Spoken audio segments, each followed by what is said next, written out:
to see you again. This is your, obviously the second time you've had a film in this particular festival.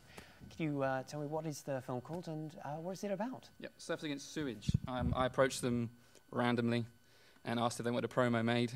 They said yes. We went down there with 2 mini DV cameras. There's about 3 of us. We set about they kind of gave us stock footage to use. You can probably guess which stock footage they asked us to use when you see it. E.g., we didn't have any helicopters. But it was, yeah, and they asked us to shoot it rough and ready, trying to kind of from the surf scene. James, who we interviewed, they just wanted to have a voice of Surfers Against Sewage, so more of a surfer as such. Ironically, I've just found out James is now marketing director of Rip Curl in Bali. Wow. So they made this a couple of years ago, so you can go anywhere. Excellent, excellent. So is the surf scene actually really quite important to you? Is this one of the reasons why you made this? Yeah, it used to be until I had my little one. He's 2 now, so I haven't really had that much chance to surf. But yeah, but it always was, and it always is, and it always will be, I think, because ocean, I'm just attracted to the ocean, full stop. Excellent, excellent. And what have you actually got coming up in the future? Yeah, I've got The Tick, which is, I don't know if anyone saw Open Season, just slightly gory. The Tick isn't as gory, it's more of a black comedy. I'm looking for funding for The Tick.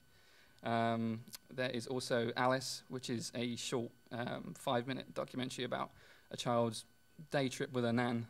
Nan takes away her kind of computers and takes her to the library, and it's what goes on in her imagination for the day. That's fantastic. And among others, there's about 3 or 4 I've got going. Wonderful, wonderful. And now kind of more of a general question. You've been making films for quite a long time now. Yep.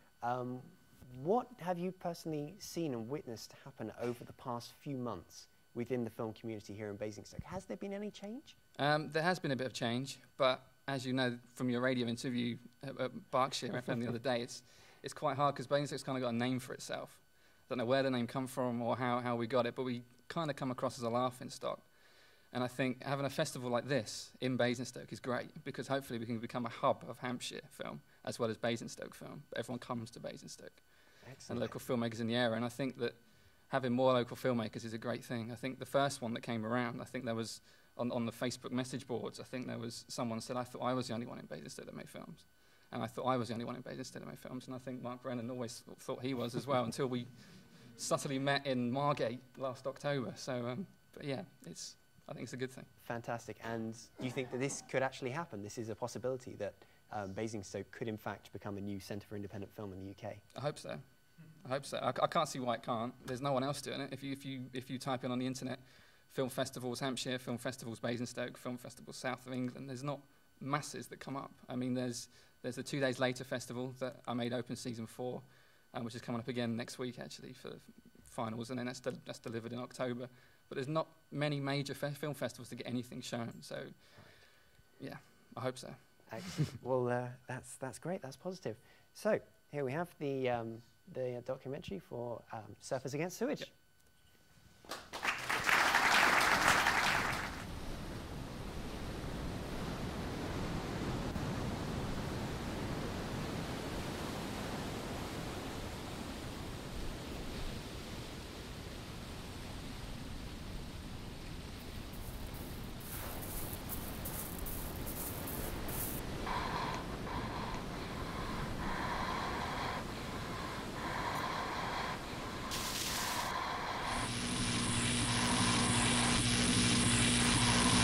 Sewage is a health hazard.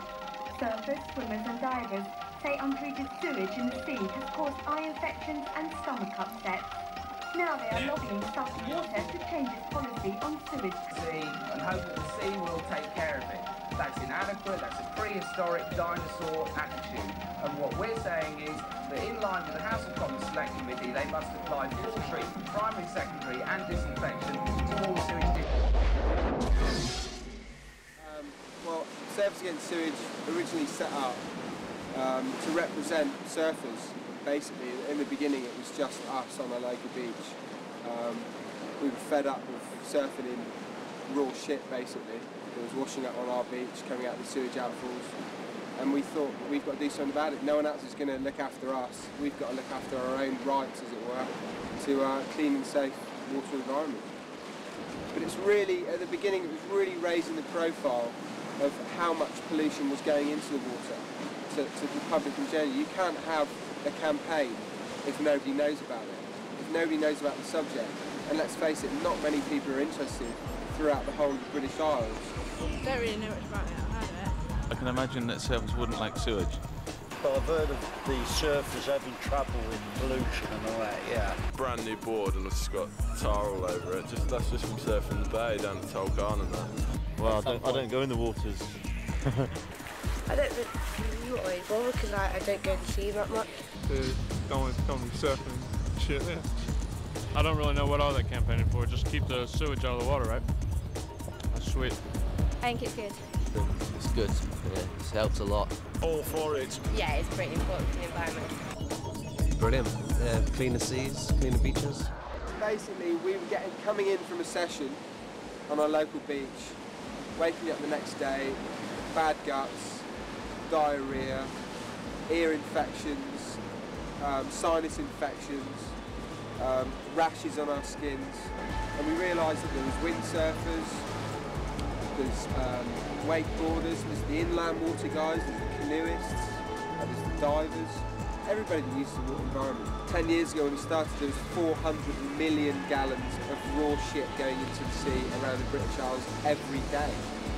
I remember actually walking out of a session, this is just before we started the campaign, it really fired me up to get involved. I walked out the water at Porth Town after a really nice surf, but thinking it was a bit smelly, you know, it smells a bit like disinfectant in the water. It's pretty easy to see that when there's panty liners all over a beach, and there's big thick brown foam and there's 30 guys up there getting wet, getting their head under, water's being rammed up their nose, in their ears, they're going to get sick, you know, shit on our beaches. You know, no one wants to go to the seaside and see crap. Sanitary towels, tampons, condoms, syringes, all the types of things we were seeing washing up on our beaches. And I've got a little 3-year-old girl. I don't want her coming down here in the middle of summer, or even in the middle of winter for that matter, you know, and coming on the beach and picking up a horrible virus and getting really sick from it. Also, be aware of what you're putting down your sink, what you're putting in your toilet. Obviously, we're not asking everyone to stop going for a shit, but I mean, you've got to be, you know, you've got to be a little bit aware that it doesn't stop at your toilet. As soon as you flush the shade, fine, it's disappeared. It's not your problem anymore.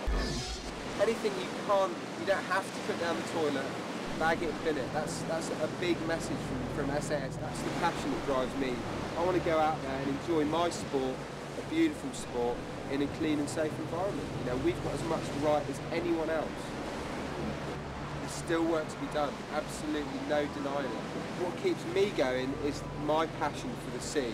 We feel like we've achieved a hell of a lot and we're still here kicking ass, you know.